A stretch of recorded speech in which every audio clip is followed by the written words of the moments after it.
Shalom alaihim bisem Yesua Masiyah. Assalamualaikum warahmatullahi wabarakatuh. Salam sejahtera di dalam nama Tuhan Yesus Kristus. Bersama saya Pendeta Henry Dianta STH. Kali ini kita akan membahas juga sebuah tema yang sulit juga ya, tetapi ada di Alkitab ya. Jadi kita harus bahas, meskipun sulit harus dibahas.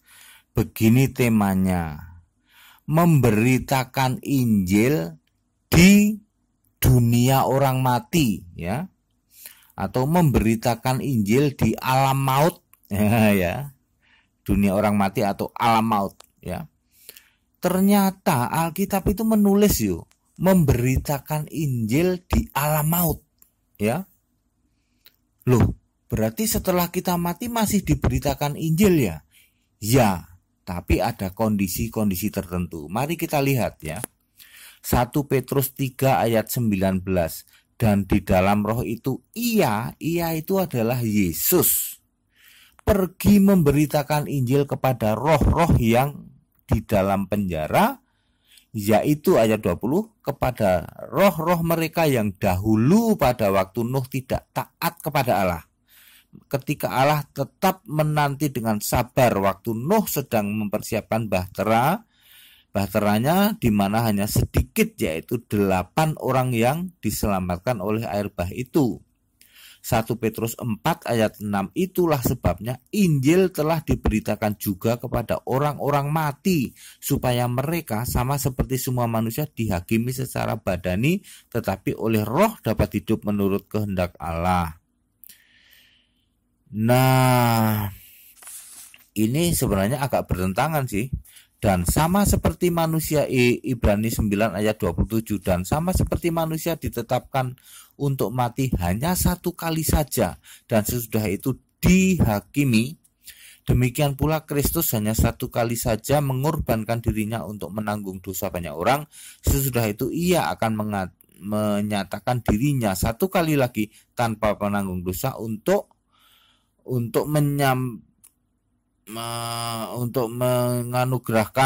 menganugerahkan keselamatan kepada mereka yang menantikan Dia.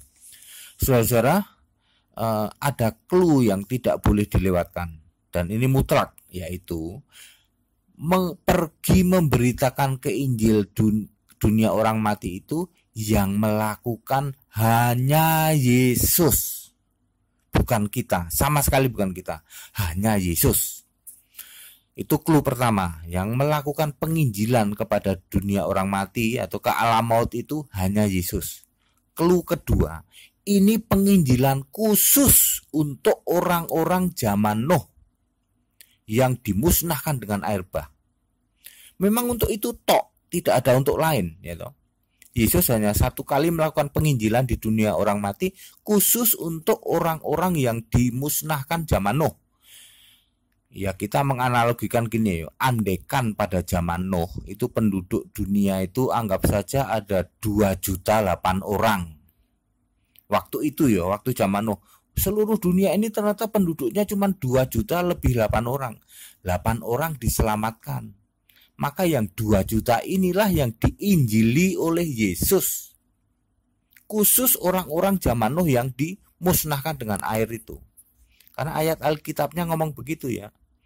Terus apakah itu bertentangan dengan Ibrani 9 ayat 7 yang mengatakan bahwa orang cuma mati sekali terus dihakimi? Tidak bertentangan. Karena yang Ibrani 9 ayat 27 ini berlaku untuk umum. Sedangkan penginjilan ini khusus untuk orang-orang zaman Nuh.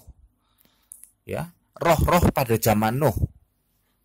Pada zaman Nuh, kenapa ya kok zaman Nuh kok spesial dapat perhatian dari Yesus diinjili? Ya begini saudara, semua yang di zaman Nuh itu kan sudah diperingatkan. Wahai semua manusia, nanti soalnya aku menyesal nih telah menciptakan kalian semua. Kalian semua akan musnah oleh air bah. Tapi nggak ada yang nurut, kecuali 8 orang ini, Nuh ini. Jadi semua manusia pada saat itu yang tadi saya umpamakan, saya prediksi atau dikira-kira 2 juta orang tadi, itu kan mati sebelum waktunya sebenarnya, yaitu sama Tuhan dihabisi semua. Beda dengan orang mati karena memang masing-masing ya kan, ini kan mati massal. genosid, penghabisan, pemusnahan umat manusia, ya, maka mendapat perlakuan khusus oleh Yesus. Karena ini seluruh dunia dihapuskan manusianya, cuman disisain 8, maka ini mendapat perhatian khusus, diinjili sama Yesus.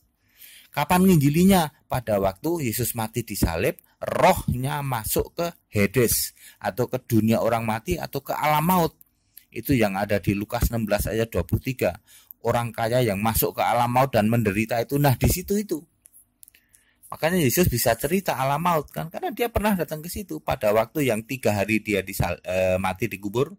Itu salah satunya misinya ya ke sana, salah satunya. Misi utamanya kan mengalahkan iblis, ya kan. Menyegel kerajaan maut. Nah, ini alam maut yang di dekat lorong menuju kerajaan maut ini dikunjungi oleh Yesus. Yesus menginjil di sana. Gitu loh. Karena orang-orang zaman ini mendapat perlakuan khusus, ya. Jadi jelas ya saudara, ya, ini tidak bertentangan dengan Ibrani 9 ayat 27 yang mengatakan manusia hanya satu kali ditetapkan untuk mati lalu dihakimi. Ya betul, ini kan normal. Yang dikunjungi oleh Yesus ini yang khusus arwah atau roh zaman Nuh dulu. Baik saudara, penjelasan ini jelas ya. Jadi ini Alkitab ini memang sulit untuk menjelaskannya, tapi kita harus menjelaskan. Harus diketahui bahwa ada penginjilan ke dunia orang mati, ke alam maut. Tetapi diingat ya, yang melakukan hanya Yesus. Ya. Hanya Yesus, satu kali doang, hanya Yesus. Waktu itu dan itu sudah selesai. Baik, penjelasan ini padat, singkat, dan clear. Kiranya bermanfaat. Shalom Aleichem, Besem Yeshua HaMashiach. Amin.